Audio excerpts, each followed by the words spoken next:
I hope you can see the screen. जी sir. नमस्कार। तो आज फिर हम दंड वर्ग के अगले 3 वर्सेस जो कि एक साथ ही हैं उनकी चर्चा करेंगे। और इसका बैकग्राउंड जो है बेसिकली महामोगलान जो कि भगवान बुद्ध की सबसे अधिक इन्फ्लुएंशियल और अकम्प्लिश्ड डिसाइपल्स थे, उनकी स्टोरी है basically. And most of us know about this story, but क्योंकि कुछ लोग होंगे जिनको पूरी स्टोरी शायद नहीं मालूम, I will cover it very briefly. लेकिन ब्रीफली होने के बावजूद भी थोड़ा सा लंबा है, and since it covers all the 3 sutras, so kindly bear with me. So background ऐसे बताया जाता है कि निघंट जो भी निघंट के फॉलोअर्स थे उस वक्त, जैसा कि हम जानते हैं, साथ ही साथ भगवान बुद्ध के साथ एक और बहुत बड़ी थिंकिंग थी उस वक्त, सबमनास की। बहुत बड़ा ग्रुप था सबमनास का। तो उन्होंने या उनके किसी फॉलोअर्स के ग्रुप ने दे प्लान टू किल महामोगलान। उनका सोच इस प्रकार था कि अगर ऐसा हो हम कर पाए तो महामोगलान की फेम और फॉर्चून थोड़ी कम हो जाएगी, उससे बुद्धा की एक फेम थोड़ी कम हो जाएगी, बिकॉज बहुत इम्पोर्टेंट डिसाइपल थे भगवान बुद्धा के महामोगलान। तो उन्होंने कुछ असासिन्स को हायर किया ये काम करने के लिए। और इस वक्त महामोगलान कालाशिला में ठहरे हुए थे, एक जगह है नियर राजगढ़। सो असासिन्स ने उस पूरी मोनास्ट्री को सराउंड कर लिया और उनको बेसिकली उनको पकड़ना चाहते थे और फिर उनको मारना चाहते थे। लेकिन जो महामोगलान थे, सब हम सब जानते हैं कि उनकी साइकिक पावर्स बहुत ही accomplished थे, बहुत ही accomplished थे वो साइकिक पावर्स थे। So when he came to know, so he got away through a keyhole. Exactly how, I don't want to get into the detail, and that's not even mentioned in the story. But that's what is mentioned in the story. He escaped through a keyhole. So वो assassins उसको पकड़ नहीं पाए।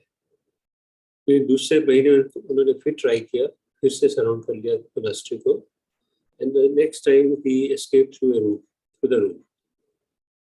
और फिर से वो उसको पकड़ नहीं पाए। तो 2 महीने तो वो 2 ट्राइज में और 2 महीने में वो कुछ कर नहीं पाए। जब तीसरी बार उन्होंने तीसरे महीने में ये कार्य करने की कोशिश की, तो जो महामोगलान थे उन्होंने अपने मन ही मन में सोचा कि he still had to pay for the evil deed done by him during one of his past existences. उसको याद आया कि एक ऐसा उनका इविल काम था जिसका फल उनको अभी तक नहीं मिला। तो इस पर उन्होंने जानबूझ के अपनी साइकिक पावर्स को यूज नहीं किया, अपने अभिन्यास को यूज नहीं किया। और क्योंकि वो अभिन्यास को यूज नहीं किया, he was caught and the assassins beat him up until all his bones were utterly broken. तो इस बार पकड़े गए हो और जो assassins थे उन्होंने उसको इतना पीटा कि उनकी सारी एक एक हड्डी एकदम टूट गई थी। उसके बाद उन्होंने उनकी बॉडी को एक बुश में डाल दिया, thinking that he had passed away, ये सोच के कि ये तो अब गए। But the thera Mahamoggallana through his jhanic power revived himself and went to see the Buddha at the Jetwan monastery. लेकिन उनकी ज्ञानिक पावर भी इतनी स्ट्रॉन्ग थी कि उन्होंने उसको इस्तेमाल करके अपने आप को रिवाइव किया और भगवान बुद्ध को देखने पहुंच गए जेतवन में। तो भगवान बुद्ध को उन्होंने बताया कि he would soon realize parinibbana at Kalashila near Rajgarh. उन्होंने बताया कि अब मैं परिनिब्बान में जा रहा हूँ। तो भगवान बुद्ध ने समझ समझ लिया और उसको बोला ठीक है, जाने से पहले आप एक बार भिक्षुओं को यहाँ पर जो है उनको एक धम्मा डिस्कोर्स दीजिए, क्योंकि this will be the last time they would see him, क्योंकि एक मौका मिलेगा उनको देखने का आखिरी बार महामोगलान को। So Thera Mahamogglan expounded the Dhamma and left after paying obeisance 7 times to the Buddha. उन्होंने वो डिस्कोर्स दिया और भगवान बुद्ध की ओबीसियंस की और 7 बार उन्होंने ओबीसियंस की और फिर वहाँ से चले गए। In the meantime, the assassins were caught by and King Ajatasattu ordered that they be burnt to death. तो assassins पकड़े गए थे और उनको मौत की सजा मिली थी, लेकिन भिक्षुज felt very sorrowful over the death of Thera Mahamogglan. उनको दुख तो हुआ ही कि इतने अच्छे डिसाइपल, इतने महान डिसाइपल की भी इस प्रकार से मृत्यु हुई, and could not understand why such a person like him should die at the hands of assassins. उनको ये समझ में नहीं आ रहा था कि ऐसा कैसे हो सकता है, एक इतना उत्तम पुरुष, सपुरुष, आर्य पुरुष की इस प्रकार से मौत हो, उनको ये समझ में नहीं आ रही। भगवान बुद्ध उनको समझाया, because considering that Moggallana had lived a noble life in this existence, he should not have met with such a death. आप ठीक कह रहे हैं कि जिस प्रकार का जीवन उन्होंने इस एग्जिस्टेंस में जिया है, उसके आधार पर तो he should not have met with such a death. उनको ये फल नहीं मिलना चाहिए था। फिर उन्होंने बताया कि but in one of his past existences, he had done a great wrong to his own parents who were both blind. लेकिन ये भी सच है कि एक पुराने एग्जिस्टेंस में, पुराने जीवन में उन्होंने अपने पेरेंट्स के साथ बहुत मिसबिहेव किया था, बहुत रॉन्ग किया था, और ऐसे पेरेंट्स के साथ जो कि दोनों बिल्कुल अंधे थे। Actually in the beginning he was a very beautiful son, शुरू में तो बहुत अच्छे पुत्र थे, but soon after his marriage his wife began to make trouble and she suggested that he should get rid of his parents. लेकिन जब उनका विवाह हुआ तो उनकी जो पत्नी थी, उन्होंने उनके ऊपर जोर डाला कि वो अपने पेरेंट्स को से छुटकारा ले ले। So he took his blind parents in a cart into a forest and there he killed them by beating them and making them believe that it was some thief who was beating them. और वो अपने parents को एक जंगल में ले गए, एक cart के ऊपर, और फिर उनको वहाँ खूब पिटाई की और ये उनको ये इंप्रेशन क्रिएट करने की कोशिश की कि कोई चोर आ गया है और वो सबकी पिटाई कर रहा है। For that evil deed he suffered in Nirya-lok for a long time. और इसी कारण वो काफी समय तक नरक में रहे। And in this existence, जो present existence है, is last, तो उनकी last existence थी, क्योंकि वो एक accomplished अरहंत थे। He has died at the hands of assassins. Assassins के हाथ में इस प्रकार उनकी मौत हुई। Indeed, by doing wrong to those who should not be wrong, one is sure to suffer for it. तो ये तो हम जानते हैं भगवान बुद्ध की शिक्षा। अगर आपने कभी कोई इस तरह की गलती की है तो उससे आपको सफर तो मिलेगी ही। तो ये है बैकग्राउंड। और सूत्र जो इसके वर्स है वो एक्चुअली एक सिंगल वर्स है, लेकिन वो it has 3 times the length, so that is why it is classified into 3 verses, 137 to 140. It's 3 times the length. It has about 12 lines. Normally each verse has 4 lines. So let me read the verse. Yo dandeन adandesu aputhesu dussati dassan manyatarang dhathanam kippameva nigacchati vedanam pasangyanim sarirasva bhedanam garupam vapi abadham चित्तखेपं वपापुले राजत्वो वा उपसर्गं अभ्यपानं व दारुणं अर्थवास अगाराणि अग्गिहति दाह अग्गी दहति पावको कायस्य भेदा दुपन्यो निर्यं सोपज्यति। तो अगर आप line by line देखेंगे तो शायद काफी क्लियर हो जाएगा। एक्चुअली जो आचार्य बुद्धि रखिता की ट्रांसलेशन है वो राइट साइड पे दी हुई है, तो एग्जैक्टली लाइन बाय लाइन तो नहीं है, बट ऑलमोस्ट उसी सीक्वेंस में है जो वर्स सीक्वेंस में वर्स जा रहा है। तो कहते हैं कि he who inflicts violence on those who are unarmed and offends those who are inoffensive, जो कि अनआर्म्ड लोगों पर वायलेंस करता है या इनऑफेंसिव लोगों की तरफ अपराध करता है जिन्होंने कोई अपराध नहीं किया, will soon come upon one of these 10 states। तो वो 10 रिजल्ट्स बताते हैं इसके कि उनको sooner or later he will उनके जो कर्म फल है वो इस 10 में से कोई होगा, 10 प्रकार के हो सकते हैं। फिर उन्होंने लिस्ट बताई कर्म फलों की। शार्प पेन और डिजास्टर, बहुत भयंकर पीड़ा या किसी प्रकार का बहुत बड़ा disaster. Bodily injury, serious illness, ये सब सेल्फ एक्सप्लेनेटरी है। शरीर के किसी भाग में कुछ बहुत बड़ी इंजरी होगी या सीरियस इलनेस आ जाएगी। और डिरेंजमेंट ऑफ माइंड, या आदमी पागल भी हो सकता है।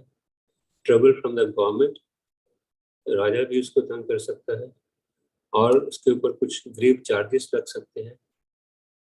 लॉस ऑफ रिलेटिव्स और लॉस ऑफ वेल्थ, अपने किसी रिश्ते में किसी को खो सकता है या अपनी वेल्थ को खो सकता है। और house is destroyed by ravaging fire, या भयानक आग में उनका घर भी जल सकता है। And upon dissolution of the body, that ignorant man is born in hell। और जब वो इस जीवन के अंत तक पहुंचता है तो वो is reborn in hell, तो मेरे लोग को पैदा होता है। तो ये तो है वर्स। बेसिकली इस वर्स में एक तो स्ट्रेट फॉरवर्ड बात की गई है, अगर इस तरह का भयानक कर्म करेंगे तो उसके भयानक फल ही निकलेंगे।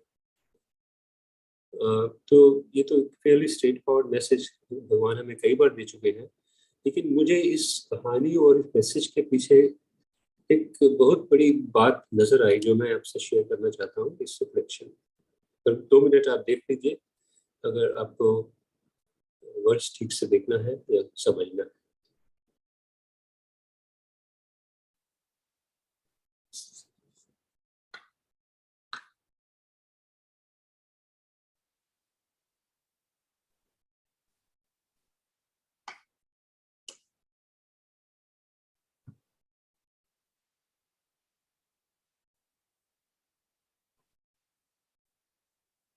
तो मैं आगे बढ़ता हूँ। उससे पहले एक वेरी ब्रीफ रेंडरिंग अजान मुनिंदो की है, वो भी देख लेते हैं। To cause harm to the defenseless soon brings suffering to those who attack। अगर आप किसी भी डिफेंसलेस आदमी के ऊपर जो अपनी रक्षा नहीं कर सके उसको हार्म करेंगे, किसी भी प्रकार का हार्म करेंगे, वो आपके ऊपर सफरिंग तो लाएगा। They will reap pain or poverty or loss, illness, insanity or persecution, abuse, distress or devastation, and alone after death they must confront their misdeeds। तो उन्होंने सेम कॉन्टेक्स्ट है, सेम मीनिंग है, लेकिन थोड़े से डिफरेंट वर्ड्स यूज किए हैं, शायद वेस्टर्न सेंसिबिलिटीज के हिसाब से। तो जो मेरे थॉट्स आए मन में ये कहानी और ये पद को पढ़कर, वो कुछ इस प्रकार है। We understand very well that we live in a world that is far from ideal or utopian।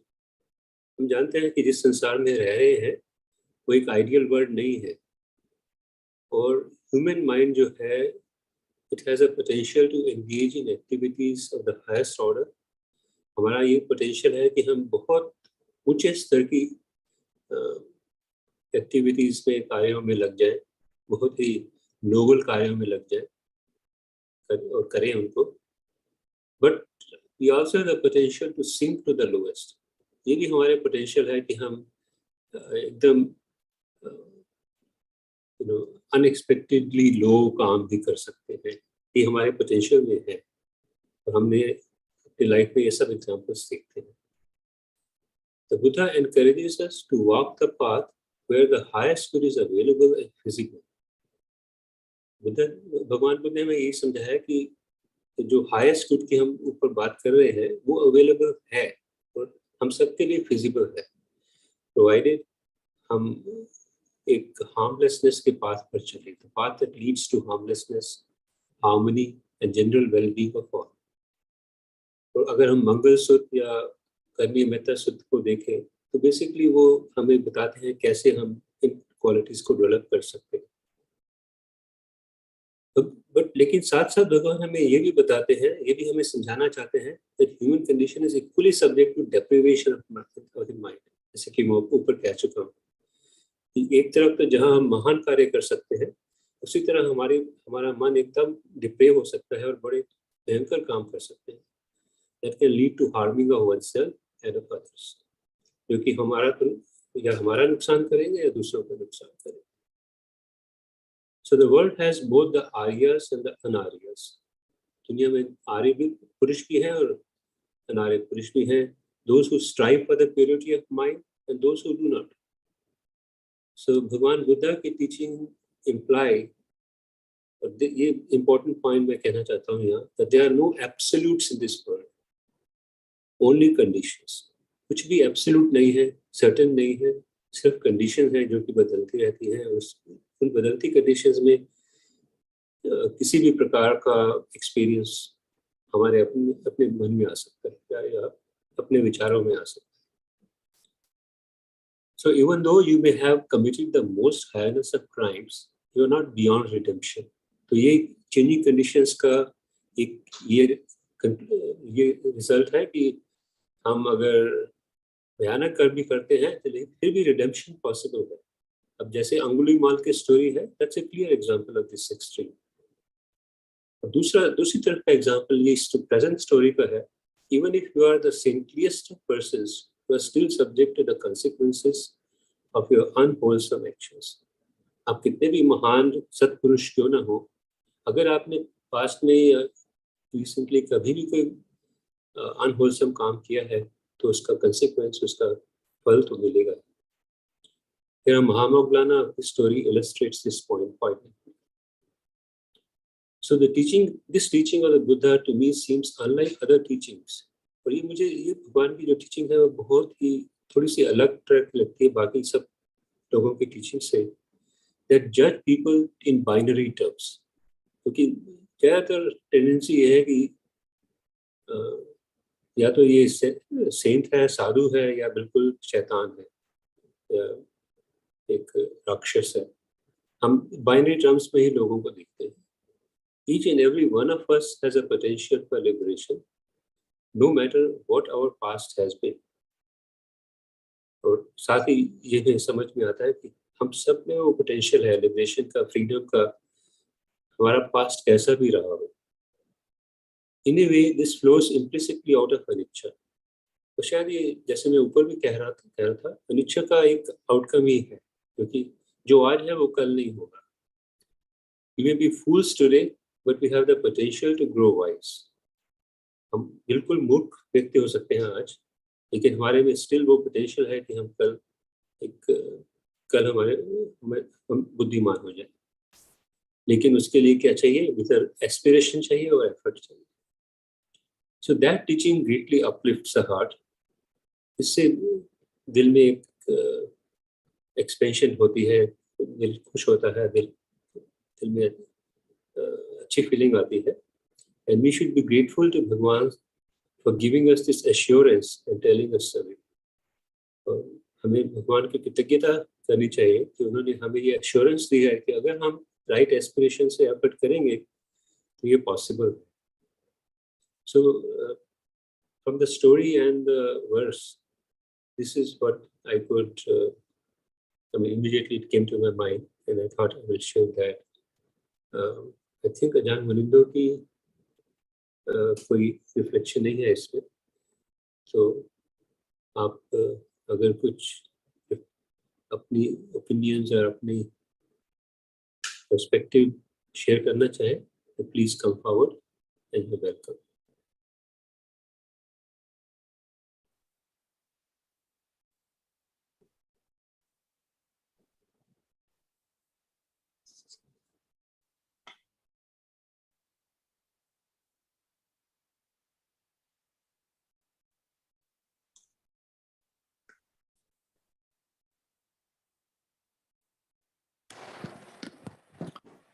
Suren ji, thank you. बहुत अच्छा आपने इसको समराइज किया है, खासकर कि ये जो कंडीशंस वाली आपने बात की है ना, आपके जो फर्स्ट कॉलम जो है हमारे स्क्रीन पे, उस पे जो आखिरी दो शब्द हैं.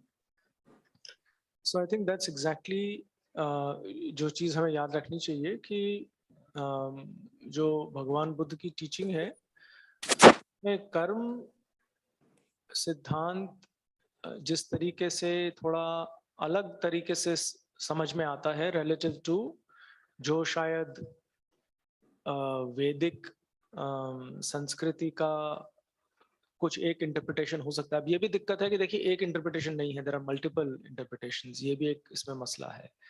बहरहाल फर्क ये है कि वो फिक्सिटी नहीं है कर्मों की उस तरीके से. क्या फिक्सिटी नहीं है? ऐसा नहीं है कि अगर कुछ सीड्स हमने सो किए हैं, बोए हैं पास्ट में, है ना, तो वो बिल्कुल इसी तरीके से प्रकट होंगे. वो उस तरीके से प्रकट होंगे जिस तरीके से अभी की कंडीशंस हैं. तो अभी की कंडीशंस का भी उनके प्रकट होने पे बहुत इम्पैक्ट पड़ता है. और वो आप यहाँ देख ही सकते हैं. जैसे जो वेनरेबल मोगलान का जो भी अपने पेरेंट्स के प्रति दुष्कर्म था,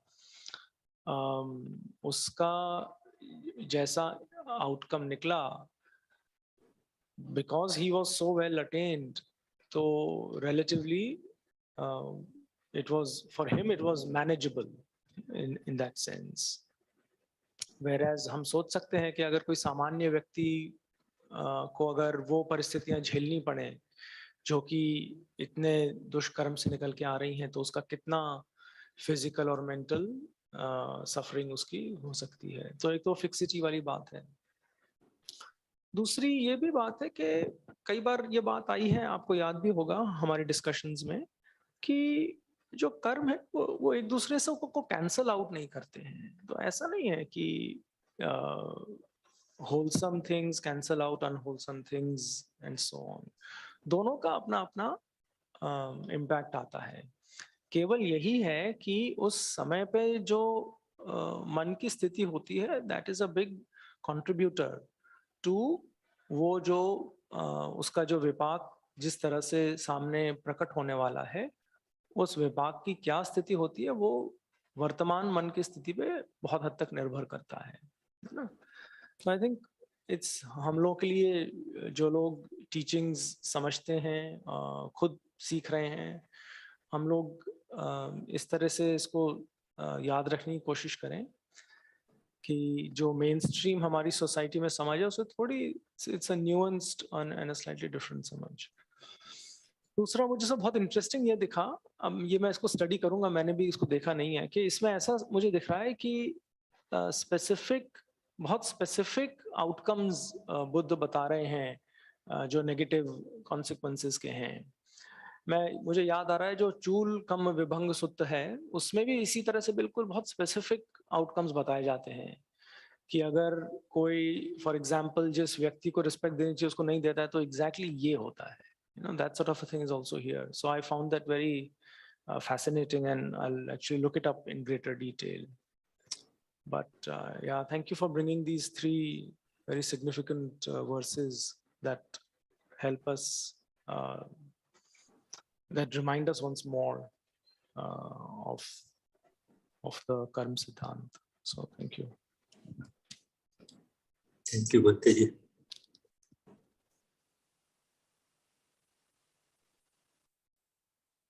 Are there other perspectives?